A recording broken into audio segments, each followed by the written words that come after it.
Devant ce micro, Birahim Touré en compagnie de Mohamed Sam. Mohamed Touré, tout de suite, les titres de l'édition de 7 heures. Excite le général Jean-Baptiste Tine. Mouhamadou Bamba Cissé fait son entrée à la place Washington. Le nouveau ministre de l'Intérieur promet sécurité, tranquillité et surtout restaurer l'ordre, le civisme et la salubrité. L'avocat range sa robe momentanément pour le costume de fonctionnaire de l'État. À Ziguinchor et Bignona, la lutte contre les inondations avance à grands pas. Un constat du ministre de l'Hydraulique et de l'Assainissement, Cheikh Tidiane Dièye, a effectué ce samedi 13 septembre une tournée de terrain pour constater l'état des ouvrages réalisés, mais aussi suivre les chantiers en cours. Et puis sachez que les acteurs privés de la culture affichent leurs craintes en cause l'examen du projet de loi numéro 18-2025 modifiant la loi 2008-46 relative à la redevance sur l'accès ou l'utilisation du réseau des télécommunications ROUTEL. Vous suivrez dans ce journal leurs propos. À suivre la page Inter, la page des sports et la revue de la presse qui mettront en terme à cette présente session d'information. Bienvenue à toutes et à tous.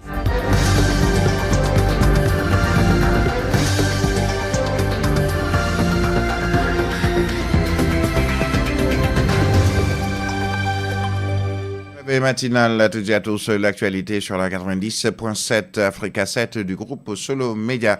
Maître Mouhamadou Bamba Cissé, nouveau ministre de l'Intérieur, il a été officiellement installé ce lundi après-midi. Le successeur du général Jean-Baptiste Tine a promis de dédier son action à la sécurité et au bien-être de la nation, entre autres. Maître Mouhamadou Bamba Cissé, que je vous propose d'écouter. Je mesure donc pleinement la dimension stratégique, régalienne et hautement sensible de ce département ministériel dont Feu Djibo Leyti Ka, paix à son âme, disait à juste titre qu'il constituait la colonne vertébrale de l'État. Notre pays, le Sénégal, demeure un havre de paix, de stabilité dans un environnement régional fragile, exposé à des menaces multiformes, des agressions, violences urbaines et en milieu rural. Notre priorité sera d'assurer le bon ordre, la tranquillité et la sauvegarde des personnes et de leurs biens. Nous devons davantage remettre en selle l'ordre, le civisme entre la sûreté, la salubrité et la tranquillité publique. Je le dis avec toute la gravité qui sied. Ces objectifs seront au cœur de notre action. La discipline, l'amour du bien commun, l'amour de la patrie sont des vertus qu'il nous faut ressusciter de défense et de sécurité. À notre administration territoriale et à tous nos collaborateurs et partenaires, je leur renouvelle toute mon affection et les rassure qu'ils trouveront en nous un collaborateur sincère et prêt avec eux à atteindre les objectifs qui nous sont assignés, tout sous la haute direction du président de la République et de son premier ministre. Il nous faut une doctrine du service public et non de la puissance publique, c'est-à-dire un service public au bénéfice de tous les Sénégalais. Nous devons donc créer un climat propice à la réussite de nos actions. C'est dire que la concertation, le dialogue dynamique et constructif avec de larges consensus. Je réaffirme mon engagement et ma disponibilité pour une franche et fructueuse collaboration dans l'intérêt exclusif des Sénégalaises et des Sénégalais. Le nouveau ministre de l'Intérieur, Mouhamadou Bamba Cissé, ces propos que vous venez d'entendre. Un autre ministre qui a également officiellement été installé et qui bénéficie de plusieurs départements, Déthié Fall, il a été installé dans ses fonctions de ministre des Infrastructures. Il a promis de diriger ce département dans la rigueur militaire, la transparence et la célérité afin de répondre aux attentes des populations. Déthié Fall a rappelé les orientations du chef de l'État et du Premier ministre du gouvernement, insistant sur la nécessité pour ses collaborateurs de travailler sans relâche conformément à ces instructions données aux membres du gouvernement de consacrer jusqu'à 20 heures de travail par jour au service de l'État. Déthié Fall, ici, propos recueillis par Birem Kharindao. Mes remerciements les plus profonds à l'endroit de son Excellence le Président Bassirou Diomaye Diakhar Faye et de son Premier ministre Ousmane Sonko pour cette confiance placée à ma modeste personne en me nommant ministre des Infrastructures dans une vision de centralisation et un objectif d'efficience. Par dire que le Premier ministre, lors de sa déclaration, quand il faisait la présentation de son nouveau gouvernement, a instruit toutes les autorités du gouvernement à travailler 24 heures sur 24. Nous prenons cette directive, comme on dit en mathématiques, un mine. Et le max attendu de tous ceux qui veulent travailler avec le ministère des Infrastructures, c'est d'être disponible 24 heures sur 24. Des pays sont en avance sur nous et par conséquent, il faudrait que nos pas soient beaucoup plus soutenus que les leurs pour pouvoir les rattraper ou les devancer. Et dans ce cas, toutes les entreprises qui veulent travailler avec le ministère des Infrastructures doivent être disposées, prêtes à travailler jour et nuit. Et puis, nous nous rendons à Ziguinchor et Bignona avec la lutte contre les inondations qui avancent à grands pas. Le ministre de l'Hydraulique et de l'Assainissement, Cheikh Tidiane Dièye, a effectué en week-end une tournée de terrain pour constater l'état d'avancement des ouvrages réalisés et suivre aussi les chantiers qui sont en cours. Entre satisfaction, gratitude des populations et relance des projets structurants, notre correspondant revient sur cette visite avec donc Moussa Ndao.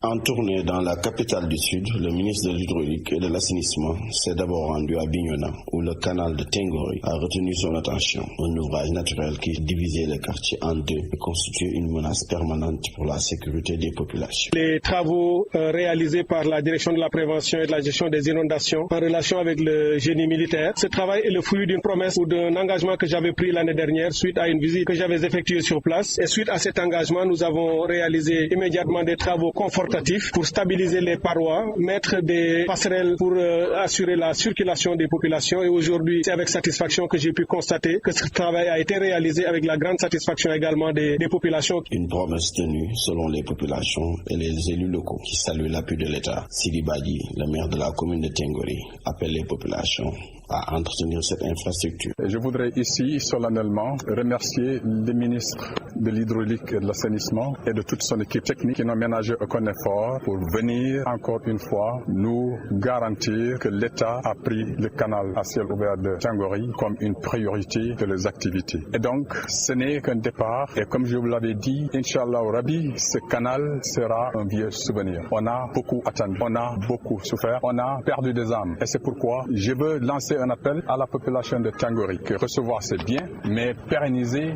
ce qui est reçu, c'est ce qu'on attend de nous. Le même type d'aménagement a été réalisé dans plusieurs quartiers de Ziguinchor comme Alwar, Djibok et Kandjela, où les canaux représentaient chaque hivernage un danger pour les habitants. À Ziguinchor, le travail qui a été réalisé a permis justement pour cet hivernage-ci de stabiliser les parois de la tranchée, de faire en sorte qu'il y ait moins de difficultés et de sécuriser les maisons justement qui menaçaient également de s'effondrer à cet hivernage-ci si ce travail n'avait pas été fait. Et des voies piétonnes, des passerelles ont été aussi installées, qui étaient des passerelles sécurisées qui ont permis de garantir la mobilité ou la circulation des personnes. Toujours à Ziguinchor, le ministre Cheikh Tidiane Dièye a visité le chantier de la station d'épuration, un projet stratégique estimé à plus de 3 milliards de francs CFA. La STEP située entre Boudodi, Colobane et Kobiten accuse en effet un certain retard, mais le ministre a rassuré. Il y a eu des contraintes qui ont été identifiées par la suite, documentées par des visites que j'ai envoyées ici, des missions d'observation et de contrôle qui ont effectivement pointé un certain nombre de retards et de problèmes que je vais adresser dans les meilleurs délais. J'ai d'ailleurs convoqué ici une réunion avec l'entreprise, avec ONAS et avec toutes les structures impliquées pour rapidement trouver des solutions à ces contraintes et relancer le projet pour qu'il soit terminé. Je dois dire que c'est un projet important parmi les plus structurants de la ville de Ziguinchor en matière d'assainissement. Il est de plus de 3 milliards de francs CFA. Il a démarré et on ne peut plus observer des retards qui vont continuer à laisser cette ville vivre des difficultés en matière d'assainissement. Pour renforcer la lutte contre les inondations, le ministre a remis du matériel au gouverneur et à la mairie. 3 électropompes de grande capacité et 5 motopompes pour soulager les zones les plus vulnérables telles que Belfort, Santhiaba, Boudodi et Goumel. Le ministre de l'Hydraulique et de l'Assainissement, le gouvernement du Sénégal a enclenché des travaux prioritaires destinés à stabiliser la situation hydraulique et à prévenir de nouveaux désastres à Tengori. C'est toujours dans le sud du Sénégal. Pour garantir la durabilité de cette initiative, un bureau d'études a été mobilisé afin de concevoir un canal moderne, régulier et pérenne, une infrastructure stratégique qui ne servira pas seulement les besoins immédiats des habitants, mais qui s'inscrit également dans une vision à long terme tournée vers la sécurité et le bien-être des générations futures. C'est pourquoi Cheikh Tidiane Dièye appelle les populations de la commune du département de Bignona à la patience. Ces propos toujours avec notre correspondant. Ce sont des travaux de première urgence pour stopper, stabiliser et régler ce qui pouvait être fait. Mais dans l'avenir, nous allons revenir. D'ailleurs, on l'a déjà dit, le bureau d'études qui doit réaliser les études pour la réalisation d'un canal régulier, normé et de très bonne qualité. Ce bureau d'études est déjà recruté. Il sera là, bien entendu, assez rapidement pour démarrer les travaux d'études en vue de la réalisation d'un canal. Je voudrais donc demander à la population de nous faire confiance et d'être plus patient, puisque le gouvernement a déjà pris la responsabilité, ce que vous avez attendu pendant des décennies. Si en moins d'1 an et demi, un peu plus, vous avez quand même ce début de travail, c'est vous montrer effectivement que nous sommes en train de le faire. Maintenant, pour faire un travail sérieux, ça ne se fait pas sur quelques mois, ça se fait parce que nous voulons construire pour la prochaine génération. Ce n'est pas seulement pour régler des problèmes d'aujourd'hui. Nous voulons qu'une fois qu'on aura fini avec le canal de Tengori, qu'on n'en parle plus. Et que nos enfants et nos petits-enfants arrivent ici et trouvent un ouvrage qui a été réalisé depuis des décennies. C'est ça notre ambition, c'est l'engagement que nous avons pris. Inch'Allah, nous allons le faire. Maintenant, je voudrais que tous ensemble, nous collaborions dans ce sens. Je vous garantis que bientôt, vous allez voir le bureau d'études démarrer les travaux. Ensuite, ça prendra, évidemment, ça aussi je pourrais vous le dire parce qu'on parle en toute vérité et en sincérité, ça prendra le temps de structuration et de maturation des projets. Un État, il y a des procédures qu'on ne peut pas contraindre, il faudra les respecter et c'est le temps qu'il faudra attendre. Mais une fois que ce temps sera passé, Inch'Allah, ce travail sera réalisé et vous aurez ici à Tengori des canaux très réguliers comme ceux que vous voyez dans les grandes villes. Et puis en bref, le Premier ministre bissau-guinéen Brema Camara a été reçu en audience hier par le président de la République du Sénégal, Bassirou Diomaye Diakhar Faye, au Palais de la République, une rencontre qui intervient après son hospitalisation ici à Dakar, capitale du Sénégal, où il avait séjourné plusieurs jours à la suite d'un malaise. Selon une note de la présidence de la République, M. Brema Camara a tenu à exprimer sa gratitude au peuple et aux autorités sénégalaises pour l'accueil et l'hospitalité dont il a bénéficié durant son récent séjour médical. Il a également salué les efforts conjoints des présidents sénégalais Bassirou Diomaye Faye et bissau-guinéen Umaro Sissoco Embalo visant à raffermir la coopération entre les deux États. Pour rappel, le Premier ministre bissau-guinéen s'était effondré au mois d'août dernier lors d'une cérémonie officielle au Palais de la République bissau-guinéenne en présence du président Umaro Sissoco Embalo avant d'être transféré au Sénégal pour y recevoir des soins. Il est exactement 7h passées de 15 minutes. Vous suivez toujours le journal sur Solo Média Africa 7 90.7. Africa 7 90.7. Les acteurs privés de la culture affichent leurs craintes à la faveur de sessions extraordinaires convoquées à l'Assemblée nationale. Un vent de confusion souffle sur le monde culturel sénégalais dans une note qui nous est parvenue de Guy Sepen. En cause, l'examen du projet de loi numéro 18-2025 modifiant la loi numéro 2008-46 relative à la redevance sur l'accès ou l'utilisation des réseaux de télécommunications publiques au RUTEL. Ce texte qui s'inscrit dans une série de réformes fiscales aux côtés du nouveau Code des investissements et du Code général des impôts ravive une inquiétude persistante chez ces acteurs, celle de voir la rémunération pour copie privée reléguée aux oubliettes.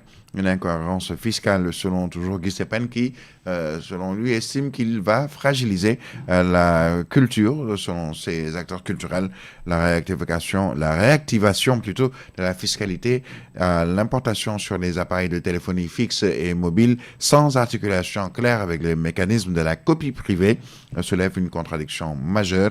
Il est juridiquement et économiquement inadmissible que les importateurs soient contraints de s'acquitter à la fois d'une taxe d'importation, selon les acteurs culturels, et d'une redevance au titre de la copie privée. Cette dernière, la copie privée, pourtant adoptée et promulguée, vise à compenser les ayants droit pour la reproduction privée de leurs œuvres. L'ignorer ou la diluer dans une réforme fiscale opaque reviendrait à nier les droits des créateurs et à affaiblir un secteur déjà précarisé, nous dit toujours Guy Sepen. Nous restons en culture avec le mois de septembre. On le sait, au Sénégal et surtout dans certaines localités, à Mbour par exemple, c'est le mois du Kankourang. C'est un événement culturel ancré aujourd'hui dans la culture populaire, très attendu par les populations, notamment de la Petite Côte, mais également ailleurs, puisque c'est une cérémonie qui aujourd'hui regroupe plusieurs milliers de personnes qui peuvent provenir même d'autres pays, de la diaspora notamment. Un événement en grandeur majeure qui mobilise aussi jeunes et vieux. Un spectacle qui parfois peut dégénérer, ce qui arrive un peu trop souvent. La correspondance à Mbour de Khalifa Babacar Fall. À Mbour, à pareil moment, les quartiers vibrent au rythme du Kankourang. Une animation culturelle qui fait planer une ambiance festive. Chaque mois de septembre, le Kankourang est attendu par toute la population, comme le confirme Bakary Diémé. Le Kankourang représente beaucoup pour Mbour, pour la commune et pour le département de Mbour. C'est l'événement le plus attendu de tout le département. C'est un événement annuel qui se déroule dans le mois de septembre. Cette année-ci, nous avons commencé le 31 août et ça va se tenir tout au long du mois de septembre et jusqu'au 28 qui sera le dernier dimanche du Kankourang à Mbour. L'apparition du Kankourang est toujours liée à la période des circoncisions. Le Kankourang, comme un ange protecteur, veille sur le bien-être des circoncis. Pour les progrès du mauvais œil, il n'hésite pas à affûter les armes, selon Lamine Diaboula.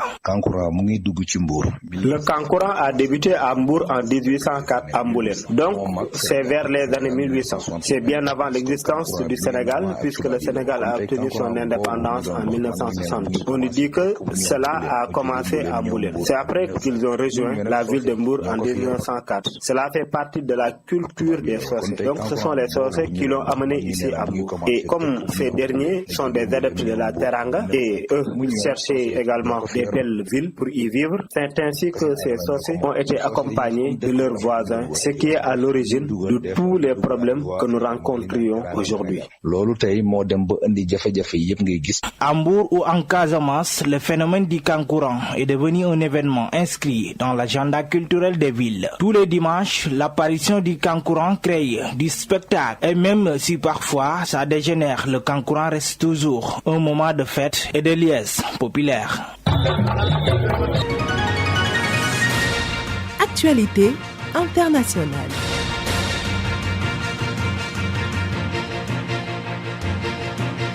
Les nouvelles hors de nos frontières. La ville de Gaza a été touchée par les bombardements forts et soutenus le matin, ce lundi, donc tôt le matin. C'est ce qu'ont indiqué plusieurs témoins à l'AFP au lendemain d'une visite à Jérusalem du secrétaire d'État américain Marco Rubio, visant à exprimer le soutien des États-Unis à Israël. Il y a des bombardements massifs et incessants sur la ville de Gaza et le danger ne cesse d'augmenter. C'est ce qu'a déclaré à l'AFP Ahmed Ghazal, un habitant de la zone, précisant que des blocs d'habitation ont été détruits et que des personnes étaient sous les débris. Aux USA, des dizaines de personnes ont été licenciées après avoir publié sur les réseaux sociaux des messages critiquant Charlie Kirk, l'influenceur pro-Trump assassiné mercredi dernier. Ces renvois, souvent consécutifs à des signalements anonymes, tranchent avec la volonté du mouvement MAGA d'ériger la liberté d'expression en droit suprême. Sachez toujours qu'aux États-Unis, depuis justement l'assassinat de Kirk, les différentes personnalités ont vu leur sécurité personnelle renforcée. Il est 7h passé de 21 minutes. Dans une poignée de secondes, nous allons aborder la page des sports avec Alain Menseng. Sport sur Africa 7.